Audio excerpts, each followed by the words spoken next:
Good evening সবাইকে। সবাই কেমন আছো? আশা করি সবাই ভালো আছে।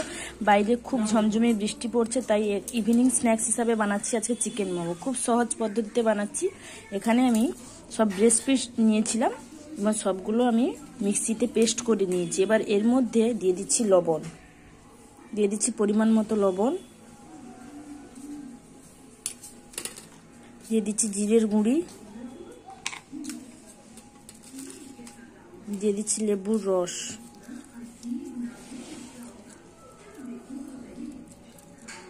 এরকম ভাবে সহজ পদ্ধতিতে বানালে খুবই টেস্টি হবে খেতে।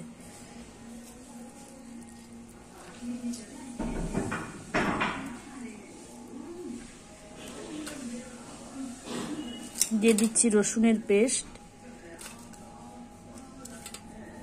দিয়ে দিচ্ছি আদার পেস্ট,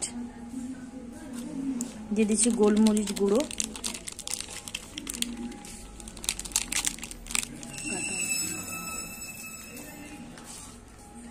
দিয়ে দিচ্ছি একটু সাদা তেল,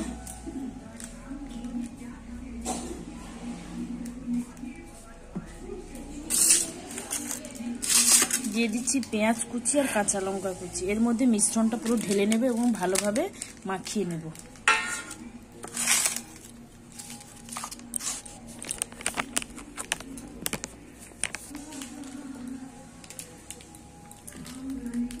গোলমরিচ গুঁড়োটা দিয়ে দিচ্ছি,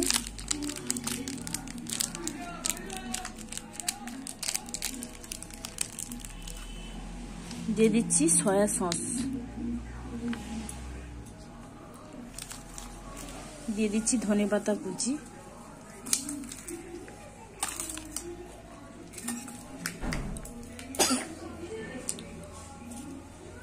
এবার মিশ্রণটাকে ভালো করে মাখিয়ে নেব।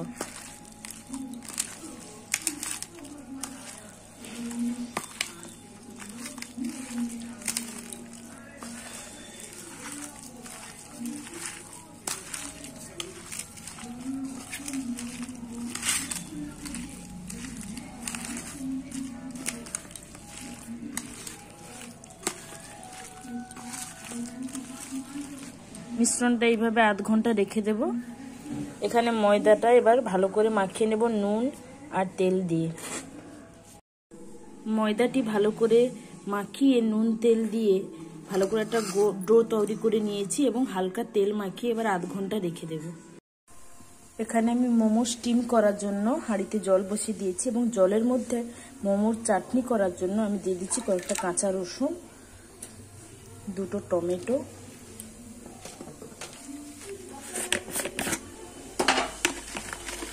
আর দেবো কয়েকটা শুকনো লঙ্কা। আপনাদের স্টিম কুকারও পাওয়া যায়, সেটা আমার বাড়িতে নেই, আমি এইভাবে করছি। এবার জলটা ভালো করে ফুটতে দেব। এরকম ছোট ছোট করে বল করে নিয়েছি। এবার লিচিগুলো এভাবে বেলে নেব।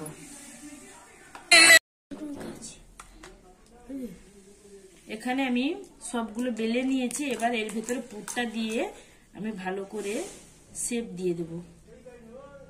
আপনারা চাইলে যে কোনো শেপ দিতে পারেন, আমি এই শেপটা দিয়েছি। এইভাবে সবগুলো বানিয়ে নেব। এখানে জল থেকে ভালোভাবে বাষ্প বেরিয়ে গেছে। এইরকম থালাতে আমি ভালো করে তেল ব্রাশ করে নিয়েছি। এর মধ্যে আমি মোমোগুলো দিয়ে দেব। এরপর 20 মিনিটের জন্য আমি স্টিম করতে দেব।